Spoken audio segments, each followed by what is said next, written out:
Hi.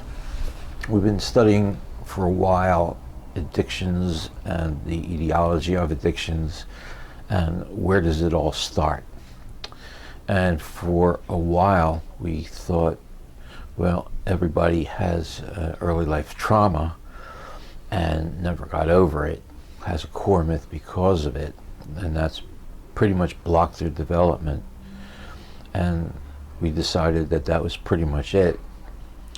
And the reason for the opiate chemical was to block the core myth, block the flashbacks, and basically medicate the PTSD. But another idea has come up in the meantime, which I think might be really important, and it's conjecture right now. So we'll just have to wait and see. But we've seen our patients who it started with a woman who has been abused for a number of years in a relationship she can't leave. And we began to see separation terror as the reason people can't leave bad relationships. They just are terrified at being alone, being separated. And that opened up another thought, which was a problem with the child or infant mother bonding period. Right now in hospitals all over the country, babies are taken to the nursery out of their mother's arms and disrupting the mother-child bond. That's the way children are treated, infants are treated, and that's a problem because the mother has to bond with the child. It's an oxytocin mediated event, and it's a lifelong condition. But that bonding gets disrupted for that reason and for another of other reasons also. For instance, the mother may be depressed, or the father may not want another child, or other siblings may not want a competitive baby in the family. A lot of reasons that the mother's not really happy with having another dependent, another mouth to feed, and that disrupts the bond. The child gets a sense of being unwanted because the child's radar is very intense at that point. And if the bonding is disrupted, that is a lifetime event as well. So where does that take us? It leaves the infant growing up with basically a huge hole in his heart. There's an emptiness, a chronic emptiness that nothing will fill. Now, with that start in life, he's reaching out, looking out for any kind of connection that he could make.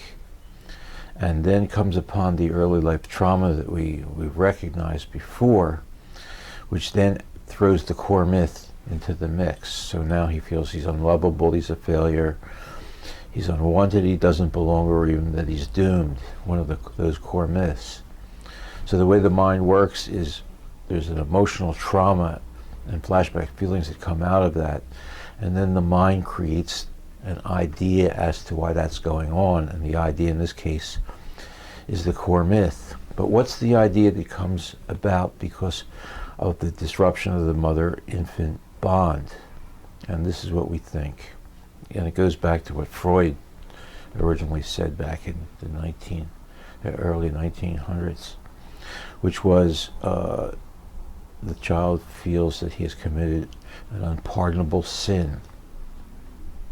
Now, Freud talked about the ancestral feelings of the child for the mother, if it was a male, for the father, if it was a female, and that's all well and good, but I think it happens anyway without any specified reason, that there's a sense of an unpardonable sin that explains the hole in the heart.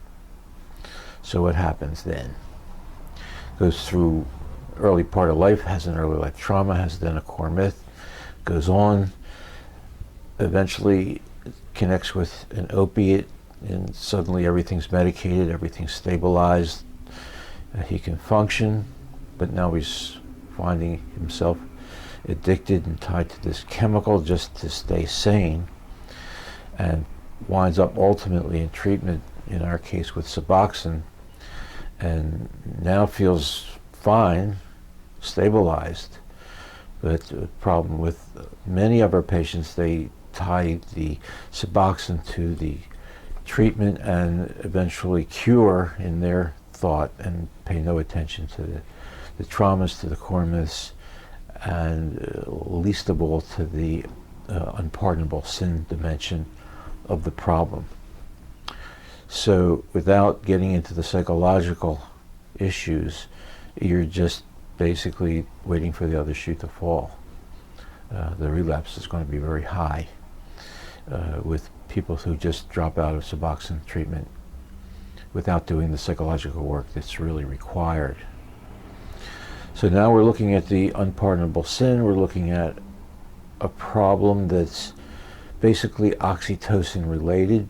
There are receptors for it, and because the individual is isolated due to the shame of his addiction plus the core myth, he has damaged relationships or is unable to really connect and bond with other people.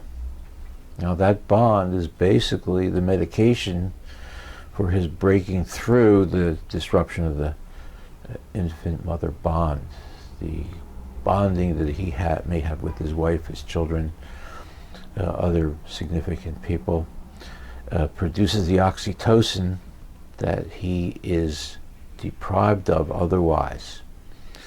So the first task is to break through the isolation of being an addict, and it's discriminated against subculture, and he's got to break through the stigma that the society puts on him and find people that he can bond with. And that's not easy for him to do, not only because of the core myth, but because he's really never bonded with his mother or his significant others, and he's afraid, and he's got the core myth, and he's got the stigma of being now a drug addict, and it's difficult for him to put aside those and move forward in his life. But that's the task ahead. So once that's taken care of, he can get rid of bad relationships, or he can stand his ground in a bad relationship and call the other person to task and make change happen, and make other changes happen, like move out of a community of drug addicts and just break the contacts that he needs to break. The separation terror is what he's fighting against at every juncture here, because that's coming from the disruption of the bond. So he's got to actually deal with the separation terror if he's going to move forward. These are major tasks for the recovering individual to accomplish. He's going to probably need antidepressants. We look at the receptor field in the brain, and the receptors are all dysfunctional now. We know about the serotonin and depression. We also know that ADHD has a damaged D2 receptor and requires Ritalin or Adderall to bind with the D2. But seeing as he can't get that easily, since he's an addict and no one wants to prescribe it or could be comfortable prescribing it, he can't get his D2, so he goes into cocaine.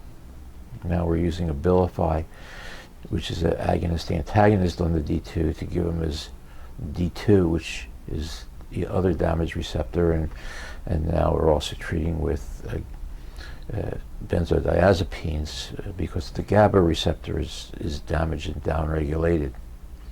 However, the field is very controversial right now, especially with giving benzos, and it's virtually impossible to give Ritalin or Adderall without getting into trouble with the DEA. So we want to look at the receptors, and we want to begin treating not only psychologically with understanding and with CBT and getting him back into real life, but we also want to start working on these receptors, and we're fighting politically against the climate, against benzos, against D2 agonists like Ritalin and Adderall, and we have to move around the officials and around the various prejudices.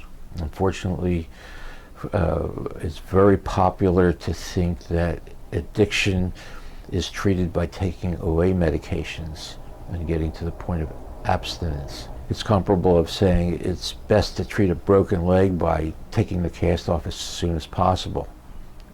That may have disastrous consequences, and in this case it also does have disastrous consequences. So the field as a whole really needs to reorganize itself, rethink the problem, and rework the solutions.